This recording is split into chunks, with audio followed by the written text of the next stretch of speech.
Just when we thought the drama surrounding the former governor of Kaduna State, Malam Nasir El-Rufai, had reached its peak, the situation has just escalated to a whole new level.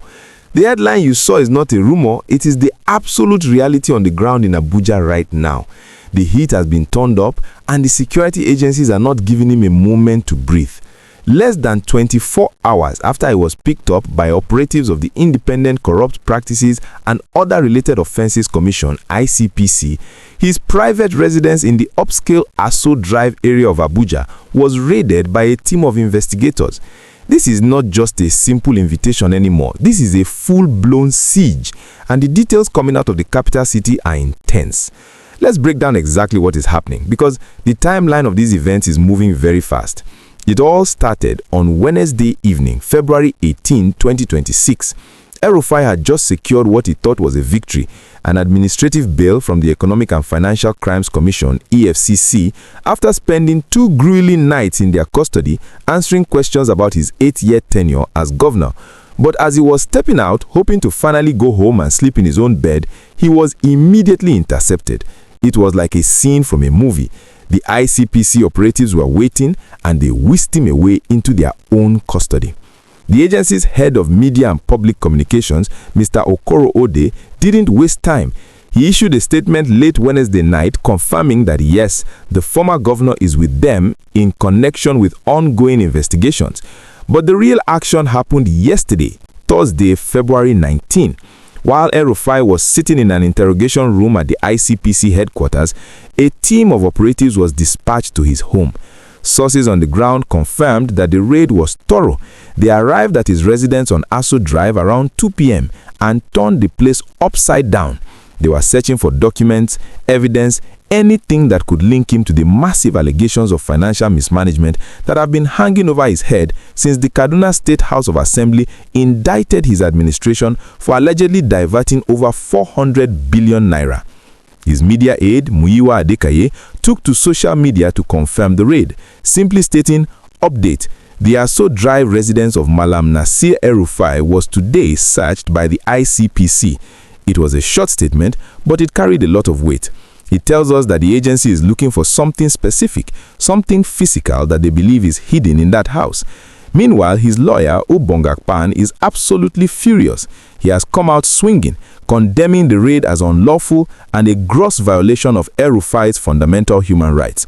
The legal team is arguing that you cannot just storm a man's house and arrest him back to back without following due process. But the ICPC has remained silent on the details of the search. They haven't told us if they found what they were looking for or if they took any items away. Now, before we get into the deeper political meaning of this crackdown, I need you to do something for me. If you are enjoying this breakdown and you want to keep getting the real gist of what is happening in Nigerian politics without the filter, go ahead and smash that like button right now. It helps us push this video to more people. And if you haven't already, please hit that subscribe button and turn on the notification bell. You do not want to miss the update when we find out what the ICPC actually found in his house. This entire saga is starting to look like a coordinated effort to pin the former governor down. Remember, it's not just about the money.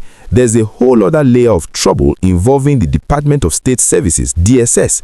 Just last week, after he returned from Cairo, El-Rufai claimed on national television that his attempted arrest at the airport was ordered by the National Security Advisor, Nuhu Ribadu.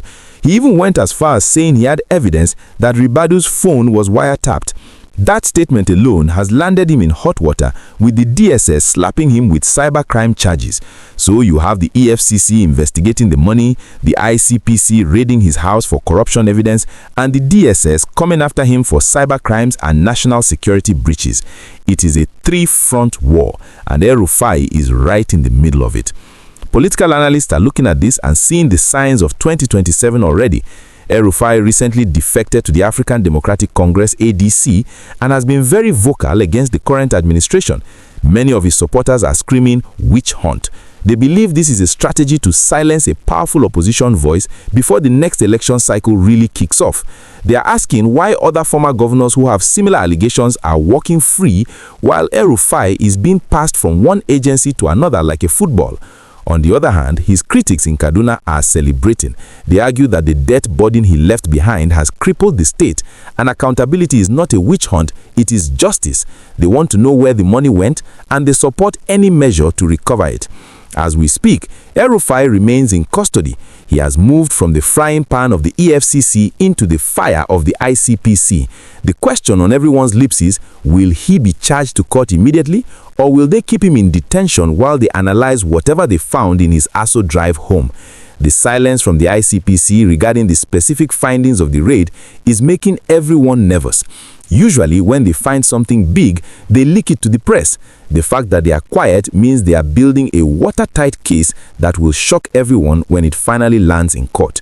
We are monitoring the situation at the Federal High Court in Abuja to see if his lawyers will file for a fundamental rights enforcement order to get him out. But for now, the Lion of Kaduna is caged and his den has been raided. This is a developing story that changes by the hour. Stay tuned because the next few days are going to be critical for his political survival.